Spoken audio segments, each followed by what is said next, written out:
खबर का टाइटल पढ़कर आपको लगा होगा कि इस खबर में हम रणबीर आलिया की फिल्म ब्रह्मास्त्र की बात करेंगे, उसके बॉयकॉट का जिक्र करेंगे। लेकिन नहीं, उसका जिक्र तो बहुत हुआ। आज इस खबर में हम बात करने जा रहे हैं प्राचीन भारत में जो अस्त्र शस्त्र का इस्तेमाल हुआ करता था उनकी। क्या कभी आपने ध्यान दिया है कि इन दो शब्दों में कितना बड़ा अंतर है? अग्नि पुराण में इसका अंतर विस्तार से समझाया गया है और आज हम आपको यह अंतर समझाने जा रहे हैं। इसके साथ साथ अस्त्र और शस्त्र में कौन कौन से हथियार आते हैं ये भी आपको बताएंगे। ये समझने के लिए आपको प्राचीन भारत की कल्पना करनी होगी, या फिर अगर आपने टीवी पर महाभारत या रामायण देखी है तो भी आप इसे आसानी से समझ सकेंगे।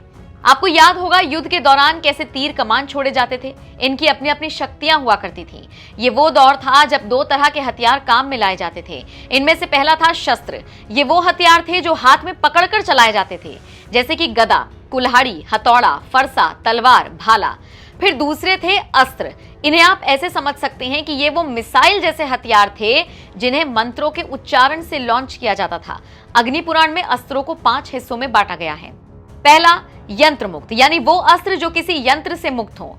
दूसरा, पाणी मुक्त, यानी वो अस्त्र जो हाथों से फेंके जाएं।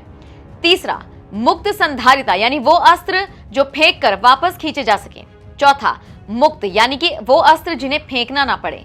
पांचवा, बहुयुद्ध, यानी वो अस्त्र जो क्लोज कॉम्बैट यानी नजदीकी लड़ाई के लिए काम आते हैं।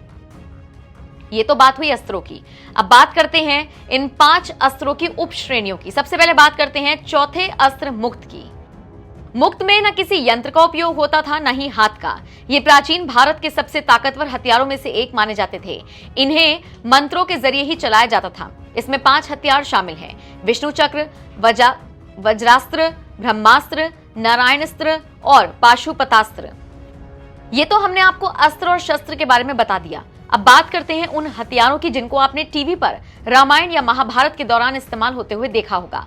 इनमें सबसे पहले बात करते हैं आग्नेयास्त्र की। आग्नेयास्त्र यानी वो अस्त्र जो आग निकालता है। इसे किसी भी सामान्य तरीके से बुझा पाना मुश्किल है। वरुणास्त्र यानी वो अस्त्र जो भारी मात्रा में पानी फेंकता है। इसका इस्तेमाल आग्नेयास्त्र को रोकने के लिए किया जाता था। नागास्त्र यानी वो अस्त्र जो सांप फेंकता था। नागपाशास्त्र यानी वो अस्त्र जो दुश्मन के हथियारों को जहरीले सांपों में बांध दिया करता था।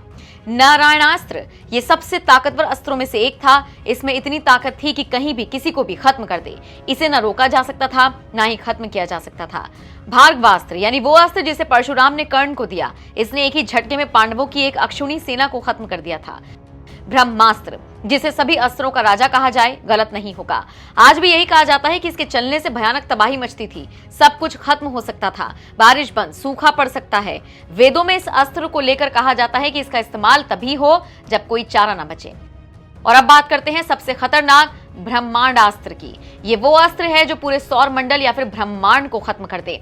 अग्नि पुराण में दवाओं, राजनीति, कृषि, योजना, मंदिरों, योग और मोक्ष के बारे में बताया गया है। खैर, ये जानकारी आपको कैसी लगी? कमेंट करके अपनी राय हमें जरूर